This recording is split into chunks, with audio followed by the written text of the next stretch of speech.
Welcome to Cubcast, the podcast where real guests share stories that inspire us through life's challenges. Please subscribe, like, and comment. Thank you, and I hope you enjoy the show. Welcome back to the Cubcast studio. We're very happy to have a special guest today that has a unique story with a beautiful foundation and does many amazing things. Welcome to our show, Josh Aryeh. Thank you so much for joining us today. How's your day going today? Amazing. It's a pleasure to be here, an honor to be here. Glad to finally be on the show. So let's do it. I'm very happy to have you. And why don't you tell us a little bit about who you are, who Josh Aryeh is, and a little bit about you, where you're from, and just a little small things. Sure. So I'm kind of known as Batman. I go dressed up as Batman with a team of superheroes and princesses and different kinds of exotic cars. We'll go to visit sick and underprivileged children during times of despair. I've been doing that for more than 15 years. Helped out more than 200,000 children. And it's been an amazing journey. That's unbelievable. It's very cool to see, we finally got this together, finally got the podcast together. And I always followed your story on Instagram and I always seen it. And also, friends of my brother, friends of many other people that I know, connection. But it's very cool to have Batman, the real Batman, without the costume, in person. So I'm very happy that this was able to come through and happen. So I'm very excited to dive deep into this. Me too. Yeah. So as we know that you started, helping sick children and over 2,000 people, going and showing your car and bringing your car. But why don't you tell us a little about what you do exactly and how that started, where that came from? Sure. So originally it started, I always had a passion for exotic cars, Ferrari, Lamborghini, Bugatti, that kind of thing, but couldn't afford them when I was younger. And I always just loved them. I'm a big car guy, still to this day. So I see a Lamborghini, I'm like, wow, I love that. And I had access to them through people that were able to afford them. In the beginning, I was like, look, I love exotic cars. I just want to be in that car. Yeah. So I would speak to people I knew of in Great Neck and other areas where I would borrow the car to do errands for them, kind of like an Uber Eats kind of thing without getting paid for it. I was like, I just want to be in that Ferrari and that Lambo and did it that way. Cool for you. Yeah, it was cool. I'm like, I don't care. With a beautiful car over here. Whoa, yellow car. Yellow Lamborghini. Lamborghini, very cool. I was like, I'm 17, 18. I was like, I want to be in the car, and I did it that way. And then one day I had an idea. I was like, look, same way that I grew up loving these exotic cars, there had to be children and people going through tough times that had that same desire that I did to go in the cars. Oh, wow. And I started calling up different organizations and people. And one day I got a call back. There was an 8-year-old girl who's battling stage 4 cancer. And her dream or wish was to go in a Lamborghini. Oh, wow, that's cool. And I was like, perfect, this is amazing. I had access to one from someone that lived in Great Neck. And, this was one of those moments that changed the rest of my life. And they bring up this little girl. She was in a wheelchair. She's looking down at the ground. She's all sad. And she looks up and there's a bright yellow convertible Lamborghini. And you see her whole face lights up with one of the biggest smiles you've ever seen. Get her into the car, put the top down, driving around for, 15, 20 minutes. I mean, she got the biggest smile. Wow. It was amazing. And get her back in the wheelchair. Probably a good feeling to see that. It was beautiful. And they bring her into the house and as soon as she gets into the house, mom's hysterically crying, nonstop, bawling. And I've always been involved with helping people and doing stuff, but typically it's a group setting. It's not typically one-on-one. It's you might be one with a child, but there's 50 different groups that are there, you know? This was the first time I was truly one-on-one. So I look at the mom, look, if I said something or did something insensitive, I didn't mean it. You don't realize. And she's like, no, she's like, you don't get it. She's like, my daughter was diagnosed with cancer at the age of 4. She's had over 20 surgeries. She got an infection which caused her to become partially paralyzed, which is why she's in that wheelchair. She goes, this is the first time I've seen my daughter smile like that since she was diagnosed with cancer. Yes. And I was kind of wow, literally taken back. I'm like, look, I'm still to this day a big car guy. I love them. But at the end of the day, I was like, it's just a car. And it kind of just totally shifted my focus from saying I wanted that, I envied that, all that, but shifted from just I want that for me. Now I was I want to figure out how to get that and be able to utilize that for other people. If I could bring that happiness during some of their toughest times in their life, I said, I don't know how, but I want to do this on a larger scale. It's very cool how you can take something that you love and what you want to do in your life and bring it into real life and take that and make it into some sort of career, some sort of something with it. And not even with your career, you're taking your career and using it as helping people and doing it out of joy and doing what you love. It's such a beautiful thing. Because for me, over the years, trying to figure out what I wanted to do, what I wanted to do with my life, and you have to find ways to find what you want and what you love. And for me, what I love, what helps me, from what I was challenged with, I brought into my life. So it's just cool to see somebody taking that and bringing it into real life, and not even that, helping other people with it. So that's very cool. Yeah, it's been amazing, and that's kind of like similar to me, where to get past that, it's I've had hardships of my own that I've gone through in life, and I had a younger sister who got sick and unfortunately ended up passing away. She was 18, perfectly healthy at the time. Came home. She was in Israel for the year. Came home for Pesach, a Passover break, and didn't feel well. Went to the doctor. Doctor was like, "You're fine. It's nothing major." And I remember the next day waking up and like Hatzalah, the ambulances were at my house. Medics took her to the hospital, and a week later she passed away. And so I kind of knew what it was like to be on the other side of what I'm doing now, and being there to help people during times of despair. When you're in a hospital and kind of hoping and begging, praying, davening, whatever, for like a loved one to get better. So I knew what it felt like. And thank God, I come from a very close family, so I did have a good support system. Wow. But there's so many people out there who don't. Yeah. And I was like, you know what? I don't have the power to cure the illness that they're going through and help them during that time, but I can enable them to forget about that. For that second, for that minute, for that hour, whatever amount of time it is that I'm there with the exotic car, the superheroes, the princesses, giving out toys, hosting events, different things. I'm like, you know what?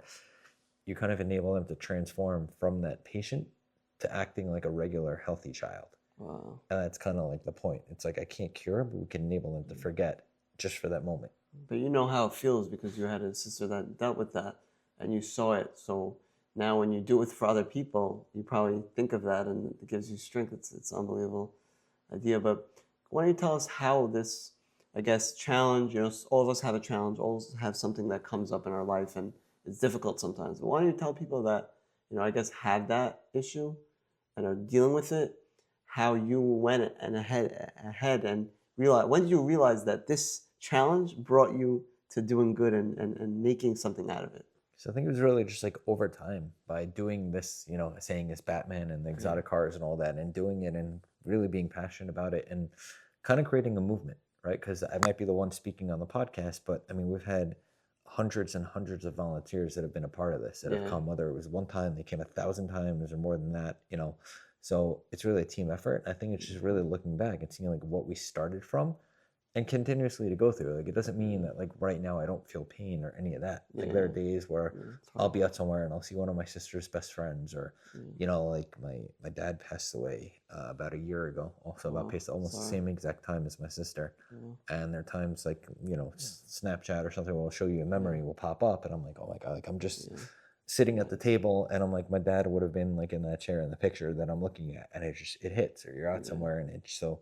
You're at a wedding and certain things like hit. So it doesn't mean that even if you're quote unquote past that and you're doing it for other people, it doesn't mean that you're never going to have that yourself. And I think it's important that people understand, like, even people doing stuff. Exactly. So you're still suffering, you still have stuff, but like you figure out how to push through the pain. So I guess the people that have the challenges to know that there are going to be hard times. It's not going to be easy. I guess for someone that's maybe dealing with it for the first time, and they don't know how to deal with it. I guess that's and it's okay to not be okay. I think that's important. Like people have to understand. Like when they wake up and they feel sad or this and that, it's like, you know what? Like it's okay. Like it's okay to not be okay, and like just continue. And like it's like you're in a relationship, you have a bad breakup, right? Like for the first day, for the first week, the month, the first 6 months, whatever it is, like you're heartbroken, and then at some point there's just like a shift. Like you don't even. It's just all of a sudden you're just like, a weight's been lifted off your chest, and like it happens. Like you get there, and it does happen, and things get better, and it'll get worse. But like I think it's important just to know that. Like people don't necessarily talk about it. Like you can find the next step of why God maybe did this to you. Like it may have made something bigger for you. Yeah, 100%. Like I don't know if I would have been Batman and all this stuff that I'm doing now on such a large level without knowing the pain and hardships that I feel. Right, like from my dad, my sister, and the other things that I've gone through. Like I don't know if I would have been as passionate about this, because I didn't have that sadness and that maybe that wouldn't come. Maybe that wouldn't be what your mission was. It's different. It's a whole different mission. At the end of the day, you had a whole new mission if that didn't happen. Exactly. So sometimes we can look at it in a positive way and, map it out and see like, oh wow, it did work out. Or we can look at it like, oh, this sucks and live in our misery, and but thank God you were able to push forward and have this dream that turned into something bigger than you thought it would be. Yeah. Yeah. Exactly. Very nice. So it's just interesting because you said it connected you in that way. So from just watching your videos, it connects to me, and I like to help people that are in hospitals and not well, because I know how it feels. I was in the hospital. I was in pain. And if someone came with a Ferrari, okay, maybe I was in the hospital, so I couldn't really enjoy that. But maybe someone coming with a guitar and singing to me, that's something I enjoy. Right. And everyone can enjoy in their own way. So I saw videos of these people getting in the car, and not even just the Jewish community. Right. You work with all over, from people in different walks of life, and you're still helping. That's what amazes me the most, is you can still help people that are not even part of your community. Right. So it just shows that's like it connects to your heart. You just want to help anybody that comes to you. Yeah, we just want to help make a difference, just go through it. And I guess through social media and all that, we've had that ability to do that, to have that impact. Like I was literally speaking to someone today, someone that helps to edit the videos and stuff for us is actually overseas. And we're speaking about it because he saw like a video that we did a couple of years ago. There was a big flood in Pakistan where like millions of people were affected. Oh, really? And we partnered with the New York Police Department Muslim Society. We partnered with them. We ended up shipping 100 pallets of medications and food and all this stuff to Pakistan. And some of the officers went, like I didn't go, I stayed here, but they actually went to Pakistan. It's a big Kiddush Hashem that people go out of, of your area even. It's unbelievable. Yeah, somebody had never just had the ability through social media and all that, made the connections, and like that was it. Very nice. That's a big, you have a big zechut. It happens to be, it's funny because I always mention this in the podcast, because maybe this timing I just do a lot of podcasts, but I mention Abraham Avinu. Abraham was, he went through so many tests, and he didn't know what was going to happen and what was going to happen with those tests, but they brought life after that. If Abraham didn't do all these tests, he wouldn't be able to, bring us Israel and bring us all the things that we have today. So I guess that comes into play with you. It's, you were able to go ahead and bring smiles on people's faces and change the world. So how does that make you feel to continue doing that and continue having, the strength to put smiles on people's faces? Right. Something I literally just started looking at more, because my brothers have been saying it to me more, like, look at, the impact that you've been able to make and all that. And it's like, you know what? I might not have the ability to write a check for $20 million and, donate a hospital wing. But they're like, you know what? Look at the ability that you've actually done with the amount of time and effort you've put in within the hospital wing. Mm-hmm. This is a whole, and, saying like, look at all the messages that you've gotten from other people around the world, which is an amazing thing. Like through social media, like you have access to people around. So it used to be in your community. Now it's like people in Australia and Asia and Europe and all other areas where people see the videos and they respond and say like, seeing what we've done for other people. And I think one of the most impactful messages that I ever got was a certain person sent me a DM, and he goes, I just want you to know that you're the reason why I'm alive. Wow. And it was the first time I ever got a message like that. And I kind of was taken back, and I responded. I said, look, with all due respect, like you're on the West Coast, right? You live in Los Angeles. We have 0 mutual friends in common. I've never met you in my entire life. How did I, how, amazing. Right? Like, explain it to me. And he kind of explained, he goes, look, my business partner stole money from the business. Because of that, we're being kicked out. I'm being evicted from my apartment. I can't pay rent anymore. My girlfriend's breaking. He lists all the things going wrong in his life in a short period of time. Like everything just went from like 0 to 100, from 100 to 0 overnight. So everything is just shutting down. He goes, I'm not even 30 years old. He goes, I had enough. I don't want to live. He goes, I decided I'm committing suicide. He goes, I wasn't afraid. He goes, ready to do it. And he said, somehow before I did that, he goes, I remembered I followed your Instagram account for the last couple of years. And he said, I've seen all the positive things that you and your team have done for other people. And he said, somehow it gave me hope that maybe my life could get better. Wow. He said, because of that, I decided not to do it. Wow. I was kind of like, wow, like that's such a, like, still to this day, like it gives me a good. You could save one person, and that's enough. Your whole thing could have been just to save that guy, one guy. It's such a crazy like thought to think like by doing chesed, right? By volunteering here, right? Wherever it is, whether we're sending the supplies to Pakistan or helping someone in the community, going to a hospital, bringing a guitar into a hospital room, like by doing that for that person, someone else saw the video Wow. and was impacted so much that they decided not to. And it's such a So crazy. you're in thought. person doing something to help somebody, and then it goes on to social media, and then a lot of other people are affected. It's just like a never-ending loop. It's just, and I'm sure it's on Instagram all day. Right. So it's an people are amazing, looking at it. Yeah, so. it really is like an amazing thing. I'll look at a video and have like, we did one, I put up, I think it was a week ago we put it up. We have like 6.4 million views on YouTube on that one video. And I'm like, that one video was seen by 6.4 million people. Wow. Like, what are you, one person could be impacted. I'm just like, you don't realize, like, out of all that, like, how many people around the world could be impacted just by something you're doing. It's amazing. Here, and it's such a crazy, like, people don't realize, like, the impact that you could have as a human being, like the ability, right? And it doesn't have to be with that. You said you were happy when someone brought a guitar. I'm not a musician. I think that saved my life. Just someone coming, Ellie Levin coming and singing to me. Right. And I'm sure he's listening, but every time I was in the hospital, somehow he was there. Right. Because I reached out to him and I said, come, and he was very happy to come, and that just helped me. It was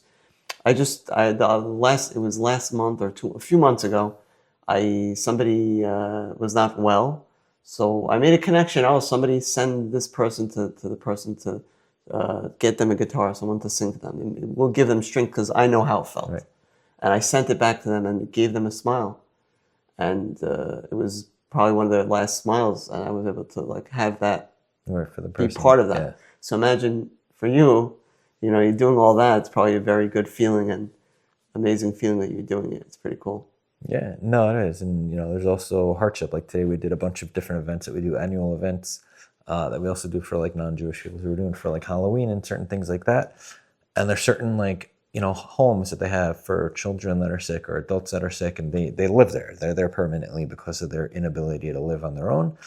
And there's certain people, it's an annual thing. So year after year we're there. And like today when we're there, there's one of the homes is in Queens. And they have, like about 35 adults living in this home that are there. And every year we're there, and they're very low functioning. Like if you talk to them, they could smile, they acknowledge you, but that's it. They can't speak, they can't anything. They're there, right? So, and I realized that there was one person that wasn't there. And I asked, I was like, where is this? Because every time I would go, she'd always have the biggest smile when we'd show up. Like she appreciated, give her a teddy bear, like she acknowledged, and they said she passed away. Small things are big. Yeah. And she just like passed away. And like, I was like, like it was I was actually looking forward to seeing, because every time I would go, she would see us in the Batman costume or whatever, and her whole face would light up. I'm sure it helps you. It gives you strength when you go to these places. Like you might be going through a hard day, and when you go see these people, it probably gives you a smile. Yeah, no, it does. Continue. 100% definitely is like to be there and to know that they're happy and all that. And I know the hardships that I feel, and be able to alleviate that for that person, it makes me feel better. So it does. Like, it's like, you know what? I don't know who's doing who chesed by going out. I don't know if I'm getting it or they're, but. That's pretty cool. Yeah, for me also, it's like I want to give out and speak to people. But when I speak to people and I tell my story and I get on these things, it helps me. It gives me a lot of strength. So that's the biggest thing. So when you're at these events and you're going and you're inspiring, and how do you continue doing that even when you're having a hard day, or I guess thinking about these things that came up, I guess, how did you cope with that? What made you continue? Right. So I think it's important to know, like I said, it's important to know that there are going to be the hard days, right? There are, like, the beginning when it's the hardest, and over time it gets easier. But then you have something, it's a thought, it's a memory, right? I could be in the hospital and I remember this is where I was with my father, something like that. Or I was here with my sister, or something. Like certain memories can trigger something, and you have that feeling. Or near the yurtzeit, right? Near the memorial, certain things, near a birthday, like holiday times, right? You're just there, all of a sudden the holidays just passed. Like I'll notice more than usual that my dad's not there, right? Every holiday, almost every, I was with my dad. So like you see, he's not there at the head of the table. He's not doing kiddush. He's not doing this. Like, so you realize that absence more than usual. So it hits, like you're just there. And it's like, for me, it hits hard. So I think just by going through it and having coping mechanisms, right? For me, I love going to the gym. I try to go to the gym at least 5 times a week. Every week for the last almost 4 years, I've never missed 5 times every week. Like you have to, minimum. For me, I can't get up in the morning without doing work, like something, like physical therapy, something. You know? Yeah, so I'm saying there's certain things to do to say that when the hards like come, when you feel that hard thing, just know like somehow get through it. And saying like it's okay to not be okay, right? Doesn't mean you're never gonna cry, you're never gonna feel horrible, you're never. But knowing I do, and like I'm gonna be okay, I'm gonna get through it, and tomorrow hopefully will be a better day. Yeah. Like I just like today is day number one, you know. Tomorrow will be better. So we were talking about the videos. Like there's a lot of videos, and I remember one person on our podcast actually was on one of those videos, and Elise Levine, and became viral overnight. It became viral, and this guy, his name is DM Motivator. He's very like big. He does all these crazy videos and cool stuff. And I know that you're friends with Elise also. But what's your connection to DM Motivator? What do you do with him, or whatever you can tell us? Yeah, so I know him just through the community. A great guy, and he himself had a lot of hardships. You know, he was wanted to be a doctor. That was his dream. Was going to, and I think unfortunately, even in his first year, I think he was failing out of medical school. Like it was just too hard for him to be in school, and he was feeling very, very. I think he was in Australia, away from his family because I think he was from Canada. And obviously the other side of the world, didn't know anyone, anything, going through a tough time, and was really kind of ready to give up on life. And then I was sitting outside, and just two women passed by and kind of just interacted with him. And it kind of realized that just by that being there for someone, it could help them. And that kind of began his journey of wanting to give back and help and do and that whole kind of thing. So he's a big guy on social media also, and yeah, amazing person. So you do like you did videos with him, or we did like a couple things together, but he's he's usually on his own, like he does his own thing. He's very big, millions of followers. It's pretty cool to see them. Yeah. So that's it's a big story, a lot to go through, a lot of things to really uncover. But I guess to where it all started, you could tell us a little bit about. You told us a little bit how it started. Maybe you can tell us a little about what you do. You have Batman cars, and you dress up like Batman. Tell us a little about what you do. Yeah, so I mean, typically it's a team of volunteers. So some of us come in costumes. I typically go as Batman, while Spider-Man, Wonder Woman. I mean, all different kinds of characters and princesses and superheroes and all that. We'll bring out the exotic cars, the different kinds of Ferraris, Lamborghinis, even hypercars like Bugattis, Paganis, Koenigsegg's, like really cool, unique stuff. For the kids, I mean, there are times where I'll have one car. Like today I had one in the beginning, a second came, so we had two, excluding the police officers and all that came. And then there are other times, like we had one child that was in Westchester, a 5-year-old child who's battling cancer. And unfortunately, I told him that he had a short period of time left to live. And I kind of told the family and spoke to the child, and called up my organization to kind of ask if we could fulfill his final wish. What's the organization called again? It's called Smiles Through Cars. And I figured because in the beginning I started bringing cars to make people smile. So it's just literally, that's where everything began. And figured it just fit. And this child's final wish was to go in a red Ferrari. They asked him anything in the world, and that was his 5-year-old kid. He wanted to see a red Ferrari. That was his, I can imagine his dream, my nephew wish. Liking cars like a little kid, Yeah, and that was like the thing. And the hospital called, and we're like, perfect, we're going to arrange it. And I guess through social media and everything that we've done, we have a big network. And I told, figure call 100 people, 10 of them will show up.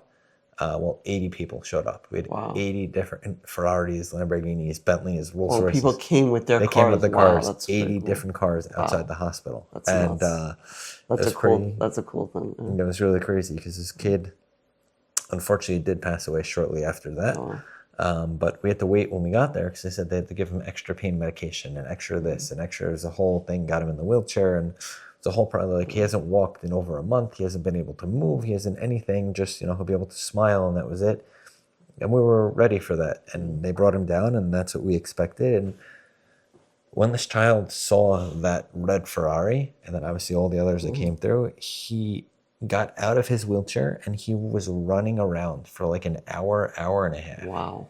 And for the parents, the siblings, I don't know if it was aunts and uncles, the doctors and nurses, I mean, all of them were crying because the child that has not really moved in over a month, that they said is in so much pain that we shouldn't even expect him to really acknowledge much, that when he saw that car, went back. And like I said, you can't cure the illness, but you enable them to forget. The kid forgot that he was sick. Like he literally was running and he was revving the engine. He was going from car to car and taking pictures and smiling and jumping. And I was like, this child went from like a kid that has not moved to just acting like a normal, healthy child. And unfortunately, a kid did pass away, but to be able to, like you said, give him that one last smile, that one last memory for the parent to see their kid sick, it's not easy as a parent. Not even that. There's someone that heard the story, like the people that are listening to the story right now, where people even saw it on Instagram. I don't know if you posted it or not, but that's a big thing. And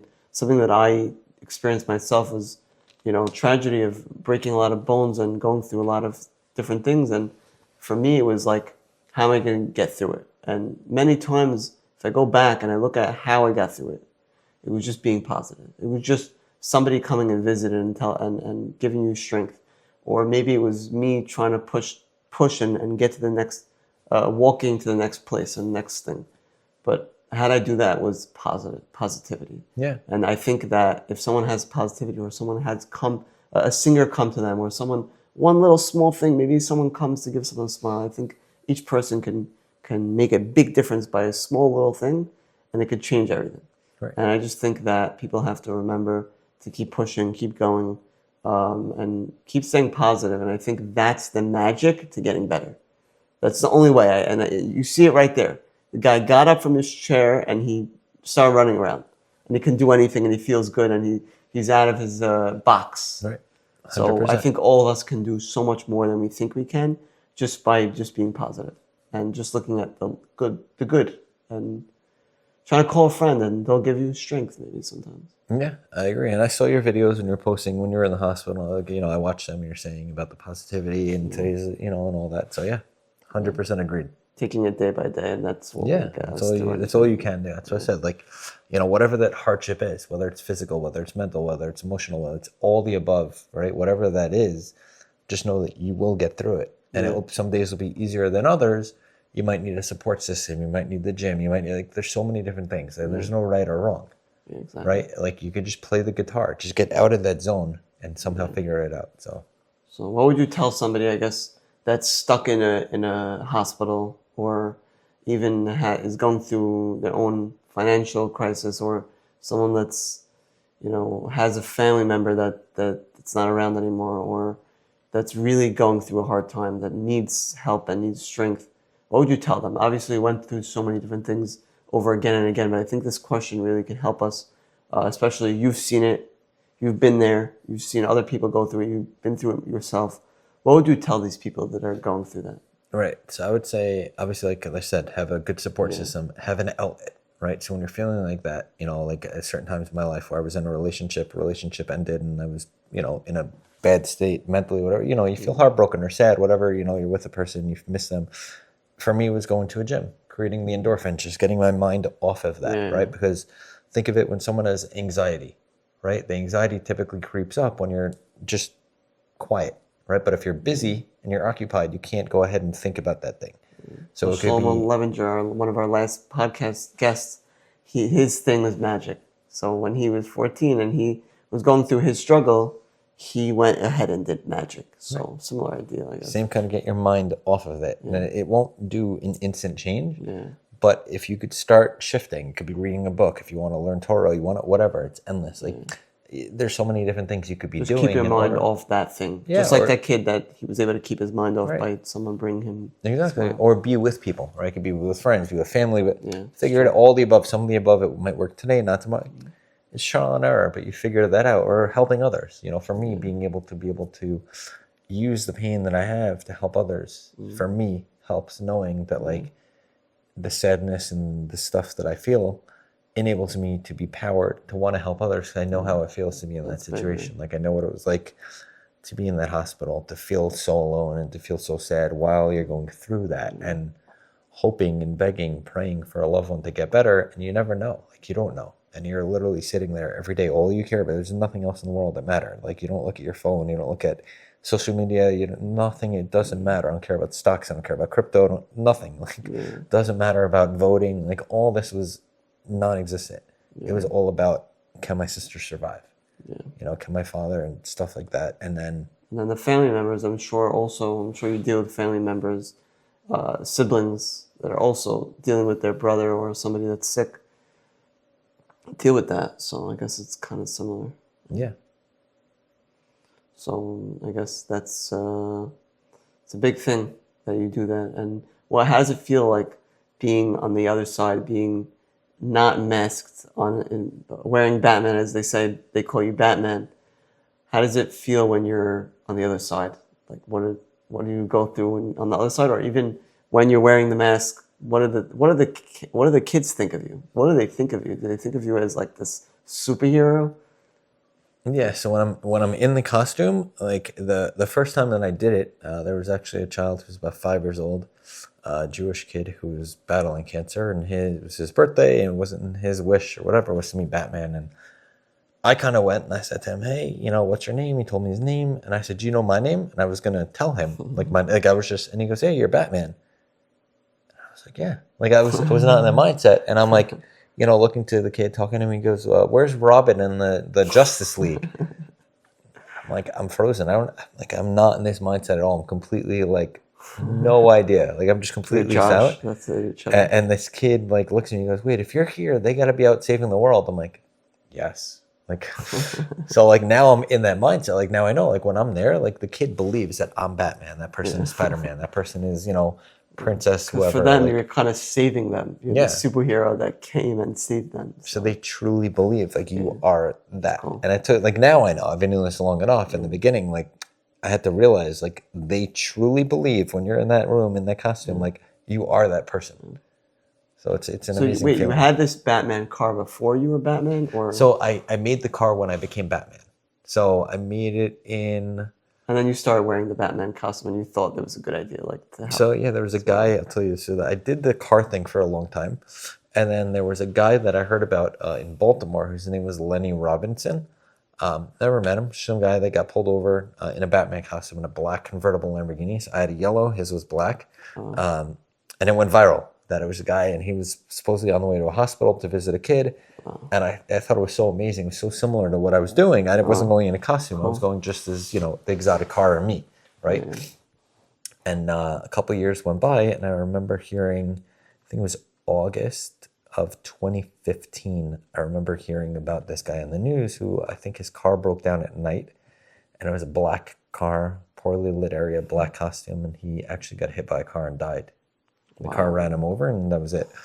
And I thought it was so similar to what I was doing. I said, even though I never met this person, I thought what he was doing for the world was so special. You continued his I didn't legacy. want it to die with him, and that's when I said I want to become Batman. And that's kind of when I made one of the car that I had, the GTR, into a Batmobile. And that's kind of like when cool. I had carpets put in and decals and lighting and made it louder and the whole whatever, blacked it out. Like I did a whole thing to make it like a makeshift Batmobile to become Batman. So now they know what real Batman real. What's your Batman real account? Yeah. Real account. So now they know actual. It's Batman over here. Yeah. Anybody could be Batman if they decide, I guess. Right? Yeah, that's it. You just become Batman. Yeah, if you want to go and help people and become that superhero to help, but you don't even have to wear a costume. Some people don't. But just go as you. Yeah. So then you continue. You still do that till today. Yeah. Yeah, I wore my costume today. Nice. Yeah, so you just have it with you around. Yeah, I could have had it today. I should have brought it to the podcast. Oh, you should have it. So maybe we'll throw in a video of like someone in the car or something. I'll throw in one of those. Yeah, I just saw a recent. The kid was like, he was having so much fun. I never saw a smile in my life. It was very cool to see. Yeah, it's an amazing feeling to see, to be able to facilitate that, and like I said, enable him to escape. Right, just to temporarily forget about the illness, act like a normal, healthy child, get through that, just forget about the pain, the suffering, like just that escape. It's such a powerful thing to be able to do that for other people. Because like you said, there's so many people out there struggling and suffering, whether it's mental, emotional, physical. I mean, there's so many different things.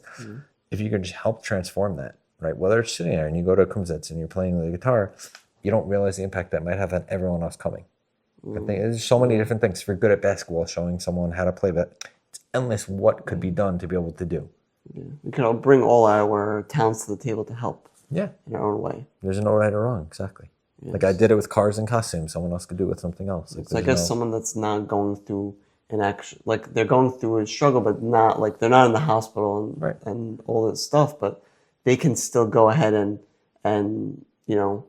learn from this idea where they can go ahead and look at what the things that they enjoy to get them distracted. So whether you're bringing these cars to these kids, someone that's on their own situation, they can bring what they love to real life, and they can get through it, I guess, to the challenge. Yeah, exactly.